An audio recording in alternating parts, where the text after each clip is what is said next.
Hey, so to continue my Prime Ministerial series, I got up to Prime Minister number 27. Excuse me, a second when I saw out my insights. Prime Minister number 27, Viscount Palmerston, Lord Palmerston. To give him his full name, Henry John Temple, the third Viscount Palmerston. A quick piece of trivia before I continue. I forgot to mention this in the Russell review, but I actually stayed in a pub in London, with our friends there, called the Lord Russell. At Russell Square, which is also named in his honour. It's a well-known tube station as well. Good place if you ever want cheap accommodation in London. At least I had a good experience there. Right, so to continue, 27th Prime Minister Viscount Palmerston. Now, Palmerston was a real tour de force. He is a statesman who really does stand out. And I would argue, along with Gladstone, Disraeli, he was the dominant 19th century British statesman. Um, he was also one of the first things that stands out about Palmerston was he was the oldest prime minister on first assuming office. He was 70 years old. Like I say, there's been older men to leave office. I believe both Gladstone and Churchill were older when they left office, but Palmerston was the oldest man on assuming office. Um, Henry Temple, Viscount Palmerston, was born in 1784 in Westminster, and he was a Whig, later a Liberal. As previously established, Russell was the last de facto Whig Prime Minister. Palmerston had a very turbulent time in office. He served twice, from 1855 to 1858, and then again from 1859 to 1865, um, with a brief uh, interlude by the Earl of Derby. So that's a total of about 7 years in office. There are some photographs available of him. Some are the daguerreotypes. So he's about the third or fourth prime minister to be photographed, depending on what way you look at it. Nicknamed Palm, he was a controversial figure for his aggressive foreign policy, and there has been some comparisons actually with Tony Blair, in the sense that both men were liberal interventionists, and both men had highly controversial foreign policies in relation to that. Um, this is a quote from Palmerston. The function of government is to calm rather than to excite agitation. And rather than reading from Wikipedia, I'm going to read a bit from the Downing Street website because it's more concise. The function of government is to calm rather than to excite agitation. A charismatic and popular figure, Lord Palmerston did not become Prime Minister until he was 71. 71 according to this. Um, so making him the oldest Prime Minister to take up office for the first time. His premiership was dominated by foreign events, making him a truly global statesman. I just point out he was almost 80 when he left office. A lively aristocrat well known in society circles, Lord Palmerston was first elected at the age of 26. Over the next 4.5 decades, he built up an impressive long record of ministerial service. He served first under Tory Prime Ministers as Junior Lord of the Admiralty, then for 2 decades as Secretary of War. During that period, Lord Palmerston was chiefly known as a man of fashion, a junior minister without influence on the general policy of the cabinets he served. In other words, in his early years, he was seen as a bit of a political lightweight, which is incredible. Um, he served as Secretary of State for Foreign Affairs on no fewer than 3 occasions, under Earl Grey, under Melbourne, under Peel, and under Russell, so under 4 other Prime Ministers. And he was a very dominating Foreign Secretary, often overshadowing the men who were First Lord of the Treasury. Around 1830, he defected from the Tories to the Whigs because of his support for Catholic emancipation and parliamentary reform. So in that sense, he had a bit more of reforming DNA and conservative DNA. Lord Grey made him Foreign Secretary, a position in which he excelled, although he was headstrong and independent rather than naturally diplomatic.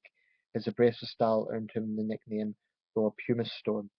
I guess that comes from the fact that pumice stones are, not quite sure where that relates from, but I guess pumice stones can be found in volcanic segmentation, hence volcanic.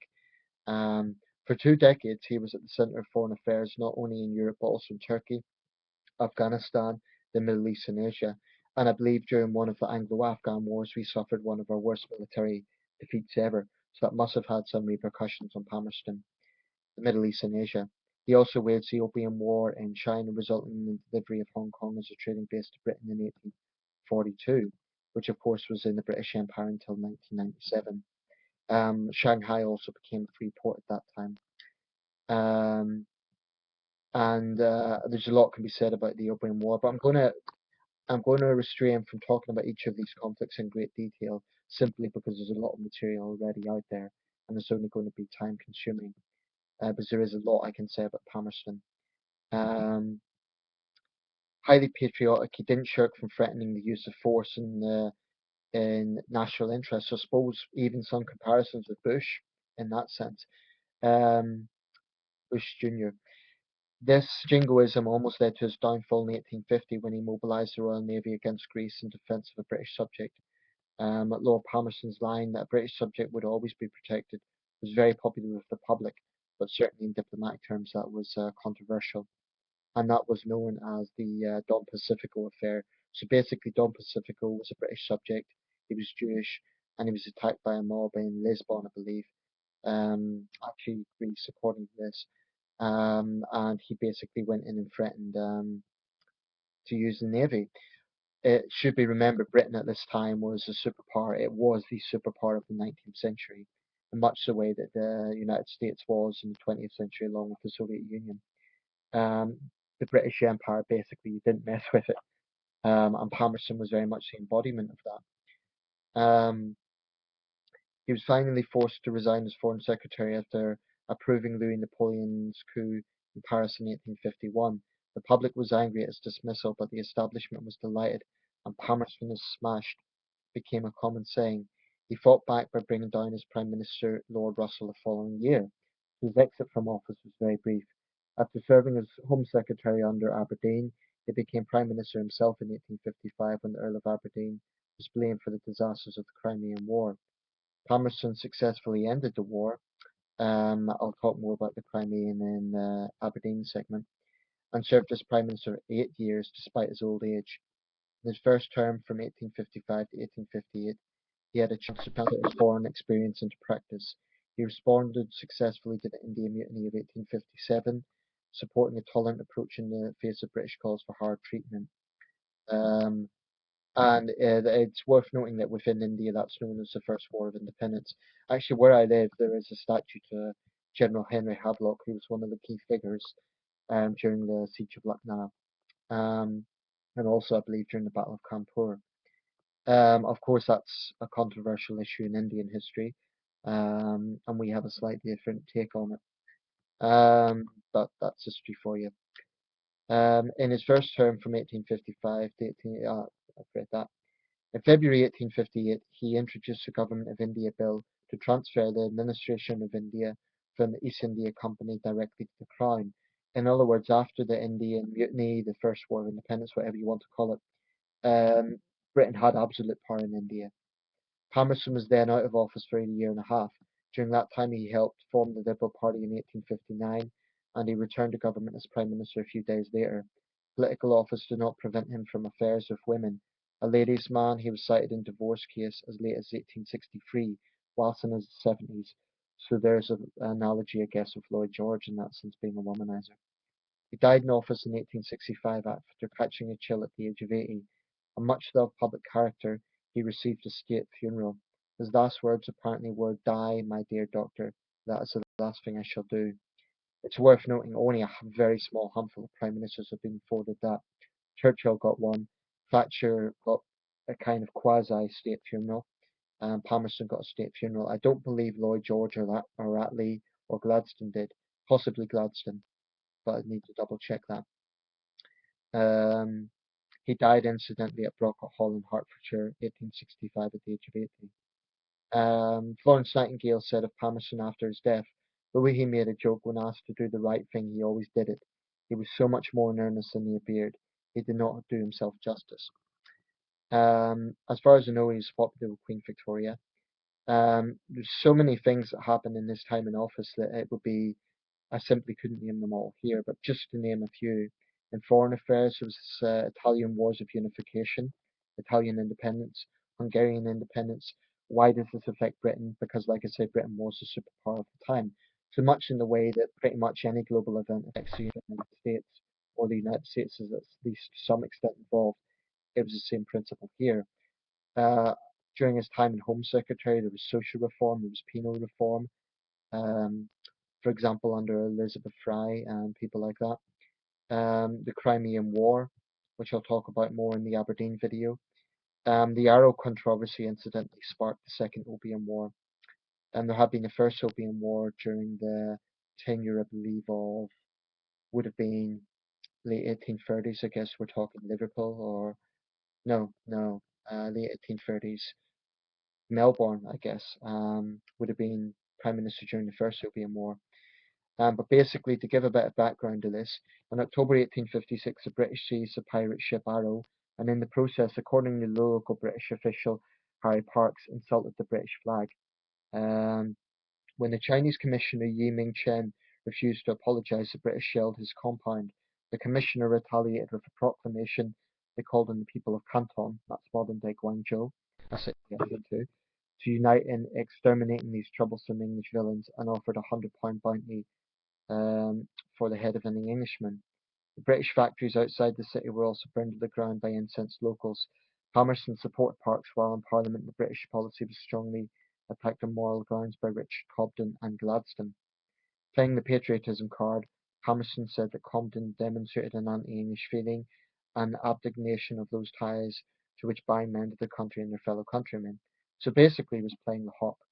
Um, He went on to say that if a motion of censure was carried, it would signal that the House had voted to abandon the large community of British subjects at the extreme end of the globe to a set of barbarians. And there's no escaping the fact that we had a racist attitude at this time to anyone who wasn't white European. A set of kidnapping, murdering, poisoning barbarians. So he didn't exactly mince his words. The censure motion was carried out by a majority of 16, and the election of 1857 followed. Palmerston's stance proved highly popular by a large segment of workers, a growing middle class in the country's commercial and financial interests. In China, the Second Opium War was another humiliating defeat for the Qing dynasty, um, also reeling as a result of the domestic Taiping Rebellion, which was the Taiping rebels were supported by Britain and France.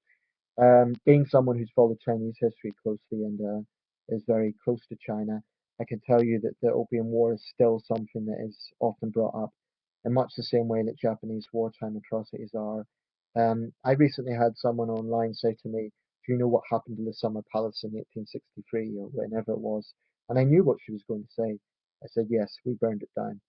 Um, the only thing that does bug me about Chinese history is it's very selective, so it will focus on what the British done, what the French done, what the Japanese done, but there is massive censorship when it comes to Chinese history. But anyway, I'm not going to go into that because I've made other videos about it. It does irritate me a bit because I think it's a false history. I think it's very hypocritical to focus on the wrongs that foreign powers have done. And I'm not defending the Opium Wars, but yeah, but that's just an observation.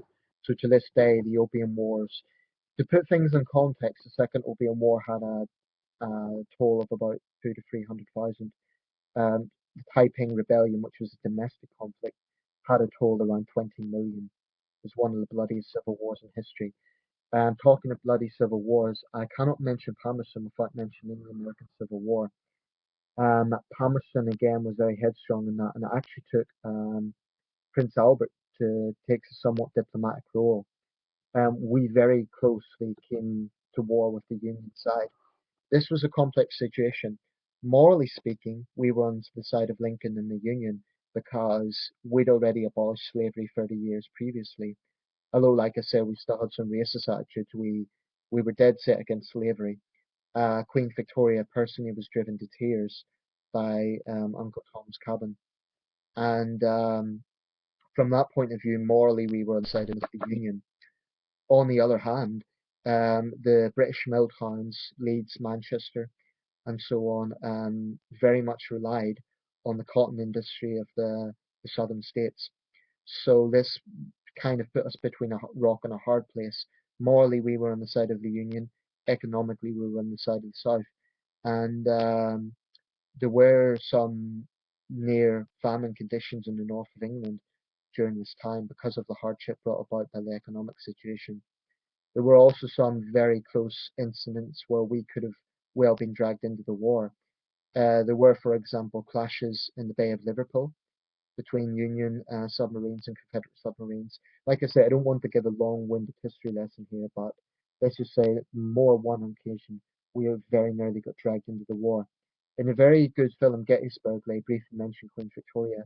General Longstreet says, you know, the British will never support a position. He's talking to the British sort of envoy, um, Colonel Fremantle, and he says, you know the British will never support a South that has the institution of slavery. And that's very true. We could never be seen to be openly supporting that. So this was a very, very turbulent time. I've spoken quite at length here, but like I say, there is a lot to say about Palmerston. He has been featured in numerous forms of media. He's been in numerous TV dramatizations, documentaries, films. I'm sure he has been, but I can't none immediately come to mind. In terms of places named after him, town of Palmerston in southwestern Ontario. There's locations in New Zealand. Um, the Australian city of Darwin was previously named Palmerston, um, but there was an adjacent city called Palmerston. There's a suburb of Canberra called Palmerston. In the Rathmines area of Dublin, there are villas named after Palmerston, several places in Portsmouth, Edinburgh, London, several locations in London, Southampton, Derby, Toronto. So he's very well remembered in cultural references. Flashman, the popular historic um, series of novels, the Flashman, the Great Game, of course, between being Britain and Russia. He's mentioned in The Simpsons. Barney Gumble and Wade Boggs come to blows in Moe's Tavern over who was Britain's greatest Prime Minister, although they inaccurately say England's greatest Prime Minister. And basically, Barney goes for Lord Palmerston, and Wade goes for Pitt the Elder. 1862, it's an alternative history novel. In Skyfall, the Bond film, there's a close-up of Lord Palmerston, the Lord Palmerston statue, and in Pottermore, J.K. Rowling wrote that Lord Palmerston was the subject of an irrational loathing by Priscilla Dupont. Also in Pottermore, I found out last night she mentioned Lord North, because I was looking at long-serving prime ministers and what sort of cultural references they had. Lord North has relatively limited cultural references, but that's one. Also, if you go to Edinburgh Castle, you'll find some graffiti. This is very interesting. On a preserved door from the old dungeon at Edinburgh Castle, graffiti with Lord North or Lord Nord, as the person puts it, in a noose. And they suspect that was either a French or American prisoner. So I'll leave it there. I have spoken at length, but there is a lot to say about Palmerston. Very controversial figure, much loved by the people. I guess that's an opposite from Tony Blair, whereas Tony Blair is deeply controversial and, let's be honest, quite unpopular. Palmerston was loved. I do believe, though, if Palmerston had been around today, he would be getting the same treatment as Blair, because Tony Blair's foreign doctrine was, I mean, Blair himself didn't mention Palmerston, but it could be argued it was based on this. And they're not the only leaders to have taken this liberal interventionist approach, i.e., when when people cannot defend themselves, it's up to an outside force to basically play the world policeman. Numerous American presidents have taken this doctrine. Disraeli, to some extent, took it. So Palmerston, in many ways, personified that.